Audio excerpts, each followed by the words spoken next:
Let's get learning with Santino.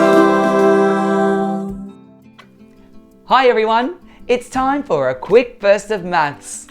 We've been practicing subitising, and that's when we can quickly see a number of dots without even counting them. So let's practice our subitising today with dominoes. You will see some domino dots for a very short amount of time. So see if you can see the two chunks on the domino and then put them together to see the total. Are you all ready? Let's go! What number on the domino? 3, 6, 5, 2, 7, 9,